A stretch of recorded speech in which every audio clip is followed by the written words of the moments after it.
నమస్తే అన్న అందరికీ నమస్కారం. ప్రస్తుతం కువైట్లో ఎండాకాలం సెలవులైతే ఉన్నాయి.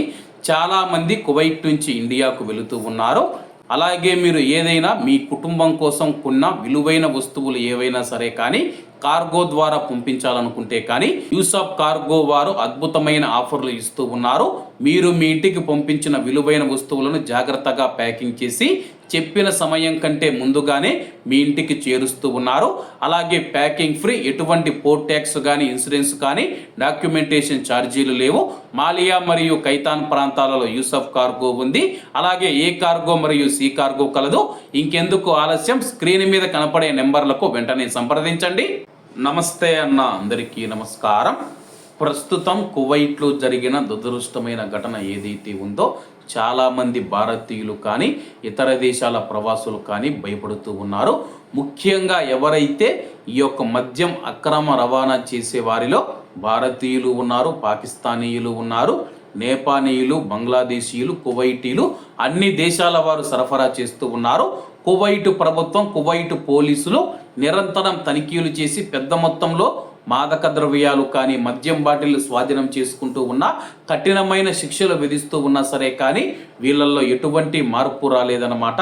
మాదక ద్రవ్యాల మాదిరిగానే కువైటు దేశం మద్యం అక్రమ రవాణా కేసులో చట్టాలను సవరించాల్సిన అవసరం ఎంతైనా ఉంది. ప్రస్తుతానికి మనం చూసుకుంటే 63 మంది అయితే దీనివల్ల ప్రభావితం అవ్వడం జరిగింది.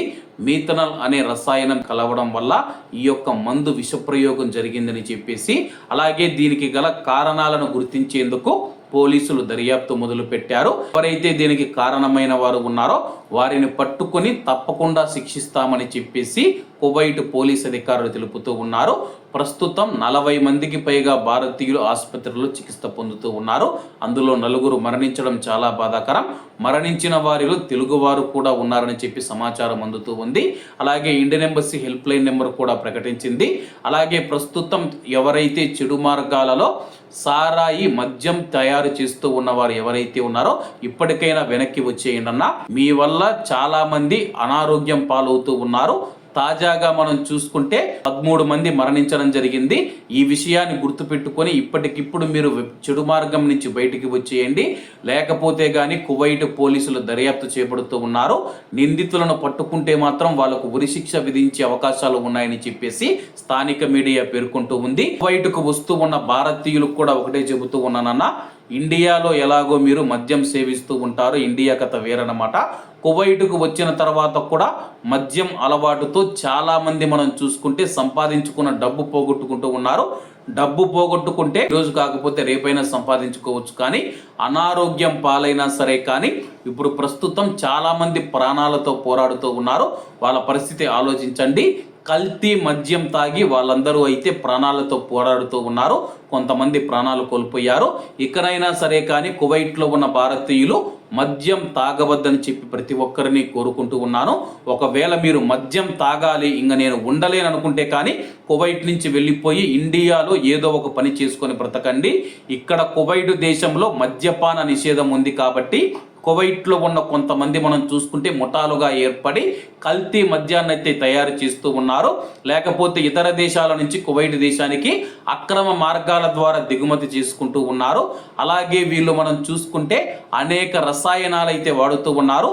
తాగిన వారికి కిక్కిచ్చేందుకు, వాళ్ళు మత్తులో ఉండేందుకు, కైపెక్కేందుకు మనం చూసుకుంటే అనేక రకాల రసాయనాలు వాడుతూ ఉన్నారు.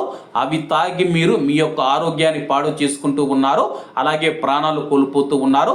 దయచేసి మీ యొక్క కుటుంబాలను దృష్టిలో ఉంచుకొని ఎవరు మద్యం జోలికి వెళ్ళవద్దని చెప్పి కోరుకుంటూ ఉన్నాను. ఇప్పుడు చనిపోయిన వారి పరిస్థితి తలుచుకుంటే, వాళ్ళ యొక్క కుటుంబాల పరిస్థితి తలుచుకుంటే చాలా బాధ అనిపిస్తూ ఉందన్న. ఎందుకంటే కానీ కుటుంబాన్ని పోషిస్తూ ఉన్న వ్యక్తి కోల్పోతే ఆ యొక్క బాధ ఎలా ఉంటుందో అందరికీ తెలిసి ఉంటుంది. కాబట్టి దయచేసి ఎవరు మద్యం జోలికి వెళ్ళవద్దు.